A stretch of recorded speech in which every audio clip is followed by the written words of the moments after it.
Hai teman-teman sekalian, di video kali ini saya akan mempresentasikan materi ICT sebagai fasilitas pendidikan guna untuk menyelesaikan tugas final dari mata kuliah Literasi Teknologi Dasar. Pertama-tama, perkenalkan nama saya Nuni Widiani Hamid, NIM 220403502016, kelas 02, jurusan Administrasi Pendidikan Fakultas Ilmu Pendidikan Universitas Negeri Makassar. Adapun topik yang akan dibahas dalam materi ICT sebagai fasilitas pendidikan. Topik yang pertama ada pendahuluan, rumusan masalah dan tujuan. Topik yang kedua ada sejarah dan kajian teori. Dan topik yang ketiga ada pembahasan.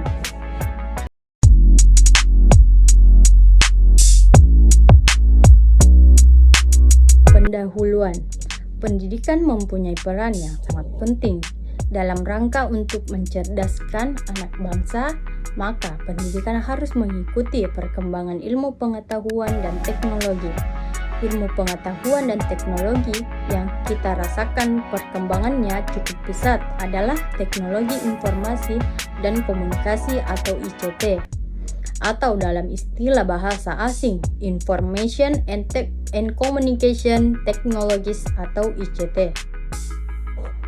Rumusan masalah yang pertama, bagaimana proses pembelajaran dengan menggunakan ICT. Yang kedua, bagaimana ICT dapat berfungsi sebagai fasilitas pendidikan. Tujuan yang pertama, mengetahui proses pembelajaran dengan menggunakan ICT. Yang kedua, mengetahui fungsi ICT sebagai fasilitas pendidikan.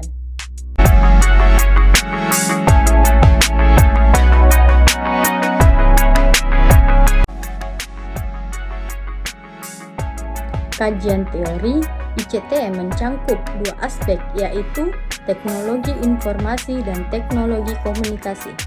Teknologi informasi meliputi segala hal yang berkaitan dengan proses penggunaan sebagai alat bantu, manipulasi, dan pengelolaan informasi.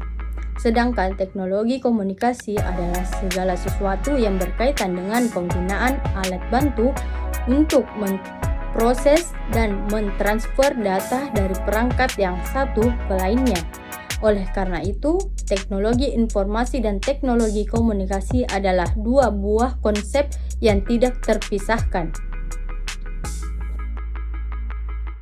Sejarah ICT ada beberapa tonggak perkembangan teknologi yang secara nyata memberi sumbangan terhadap perkembangan ICT hingga saat ini.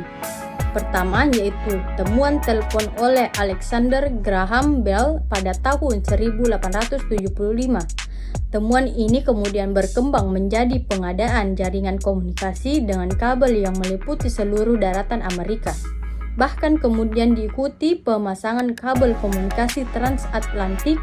Jaringan telepon ini merupakan infrastruktur pasif pertama yang dibangun manusia untuk komunikasi global.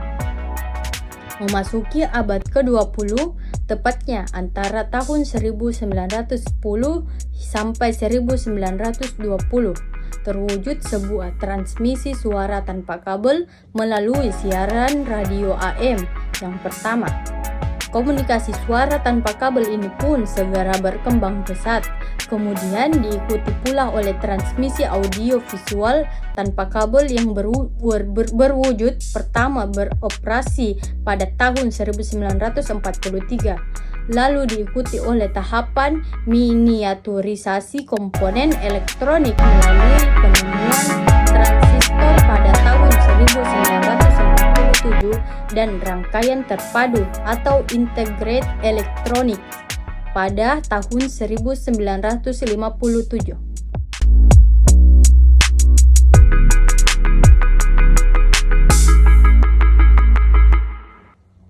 Proses pembelajaran ICT.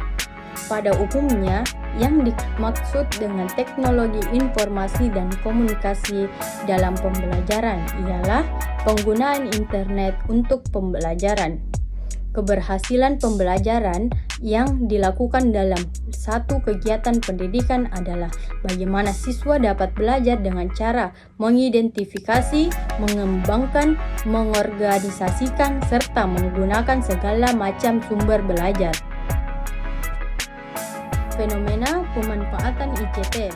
Fenomena pemanfaatan Information dan Communication Technology atau ICT dalam pembelajaran di sekolah semakin bergaung. Bahkan dalam kurikulum 2013, ICT memegang peran yang sangat penting dalam pelaksanaan pembelajaran. Pada kurikulum 2013 dijelaskan bahwa pembelajaran menerapkan prinsip siapa saja adalah guru, siapa saja adalah siswa, dan di mana saja adalah kelas. Oleh karena itu, pemanfaatan ICT diperlukan dalam rangka efektivitas dan efisiensi pembelajaran. Artinya, tidak menutup kemungkinan di tahun-tahun yang akan datang, materi, tugas ditransfer melalui ICT. Perkembangan ICT. Perkembangan ICT di dunia sangat cepat. Dari waktu ke waktu, perkembangan ICT tersebut tentunya menjadi potensi yang sangat besar untuk meningkatkan kualitas pendidikan. Karena teknologi informasi menyimpan informasi tentang segala hal yang tak terbatas, maka hal ini dapat dimanfaatkan untuk kepentingan pengembangan pendidikan yang tidak lagi dibatasi oleh ruang dan waktu. Tentunya hal tersebut akan menjadi tantangan besar bagi guru karena dituntut untuk mengerti, memahami, mengoperasikan, dan mengeksplor ICT dengan baik sehingga dapat diaplikasikan dalam pembelajaran. Di samping itu, guru harus berpikir lebih kreatif, inovatif, dan berwawasan luas sehingga dapat meningkatkan kualitas pendidikan atau pembelajaran. ICT sebagai fasilitas pendidikan.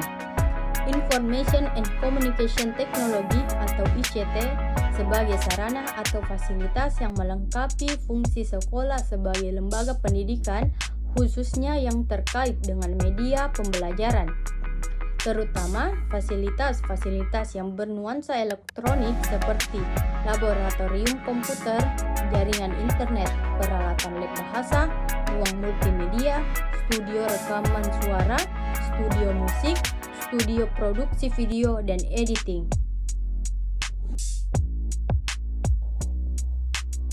Baik, untuk pembahasan terakhir ada kesimpulan.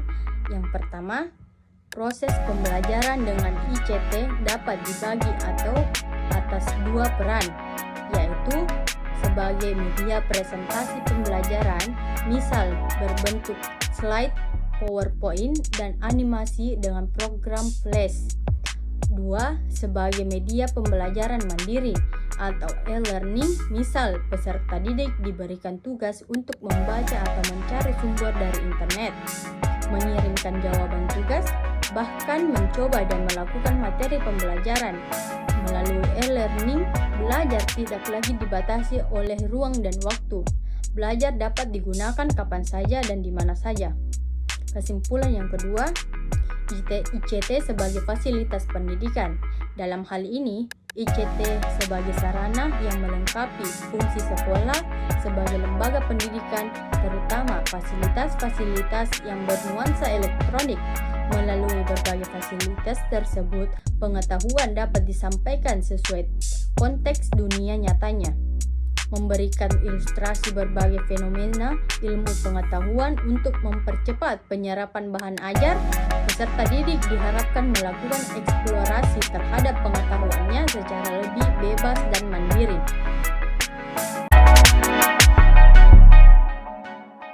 Selesai. Langsung closing aja ya. Sebentar guys. Pantun dulu lah. Ya kali gak pantun. Hari panas sawah membelah, hutan rimba tempat si rusa. Cakep! Maafkan kalau ada salah, namanya juga manusia.